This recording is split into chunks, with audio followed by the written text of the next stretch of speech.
Well, I thought, I really liked how we played, our energy. I thought we really competed, played well.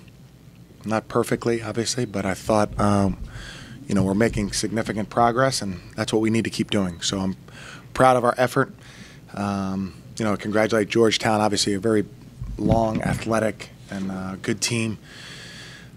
But I really like the way we play and, like the direction we're going. So we're looking forward. I think the schedule is really a challenge, but we're looking forward to playing Wednesday and practicing on Monday and Tuesday. During your first half run, is it fair to say that you guys spaced well and was able to and shared the ball and was able to get good baskets accordingly? Yeah, definitely. And I think that's what we're trying to do all the time. But I thought in that stretch we really did it well and had guys on the floor. Grant made a couple of threes, our center, and I think when that happens, it especially brings everybody away from the basket and gets us easier looks. Coach, you guys 7 for 27 from the three-point line. Is there anything that you feel like you guys could possibly do different to maybe a better shot selection at the three-point line, or were you comfortable with everything you shot today? Yeah, I would say for the most part, I thought our three-point attempts were okay. I thought we're pretty. I'm pretty sensitive to that to make sure we don't just shoot threes. But I thought for the most part, there's size and athleticism. When you go in there, they can close on you so fast. So if we throw the ball out and have an open shot, I'm comfortable with those. There's probably every game. There's probably a few that I wouldn't like, but I think if we played tomorrow, we're gonna end up shooting a fair amount of threes against a team that's so long and athletic. Along those same lines, Coach, I think in the last 70 seconds of the game, I think you guys had 4 threes, got an offensive rebound. I think you missed them all. Along the same lines, was it shot selection? Was that something you were happy with? It seemed like they were pretty good shots, just was the case of not falling. Yeah, exactly.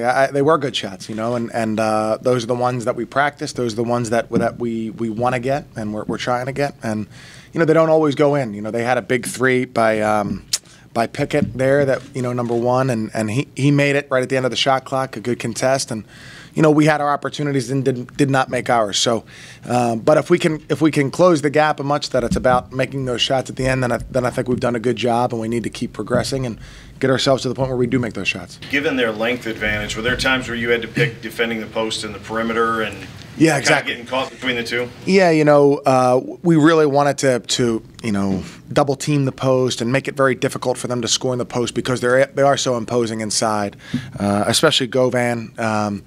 And so, you're going to give up things. And even if you don't give up a shot right out of the pass to the post, we're so tight that it's going to be easy for them to maneuver the ball in the perimeter. So, you have to pick something. And I think because of their size, we needed to pick, the paint and make sure it wasn't too easy for them inside.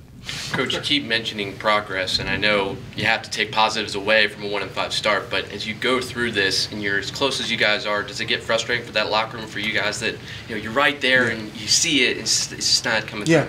Well, to a certain extent, yes. I think we also, we realize that we started poorly and we have a very challenging schedule, and we have young guys who just need to keep playing and playing and playing, and it's just.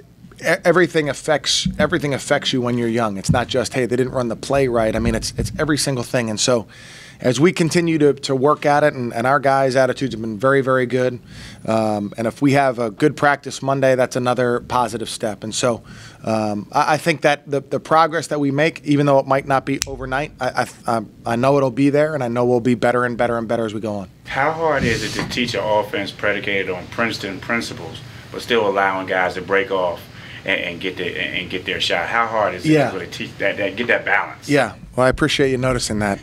Well, I think that's probably one of the things we're really trying to do is, if we just taught a specific pattern over and over again, there are some benefits to that, but we try to have it where the guys stay aggressive. And so that is hard because there's a little bit of nuance there. It's not just, hey, attack the basket. It's not just run your offense. We're a little bit in between. And I think that also takes a little bit of time and seasoning for our guys to really capitalize on. But can you compare even Grant Golden this time last year with Grant Golden this time this year? No, he's obviously a terrific player. I'm not sure how many freshmen have had games like that so early in their careers, John, at Richmond. But yeah, he's leaps and bounds, and a lot of that comes with confidence, and I think that we'll see, maybe not in numbers, but I think Nathan and Jacob and the younger guys that we have, I think we'll see that kind of growth too. And we're trying to speed it up, but we understand that these guys take a little bit of time and just need to be out there playing together for as long as they can. Your matchup zone seems to be your primary, but you've had certain success this year in aggressive man-to-man. Do you think you might play more of that going forward? Yeah, I think we will. I feel like even tonight, we only probably played 3 or 4 possessions, but I thought we were good when we did it, and we wanted to go to it as much as we could later, and we felt like we didn't have the right lineups on the floor. But yeah, I think we're gonna be best if we can switch back and forth between our man-to-man and matchup. Coach, this matchup tonight against Georgetown, does this prepare you for anybody in the A-10 in your mind that will this game help you out later on in the A-10? Is there any team in particular? Any team? I'm not sure. I mean, this team is really impressive. I mean, they started Pickett at the 2 guard. He's taller than I am. So this team, really impressive. Their size, length. They play. I know they're playing faster, but they're not out of control when they're playing that way, and they're committed to throwing the ball inside, and they're doing a lot of things really well right now. And I don't know that an A-10 team looks like this, and I hope not.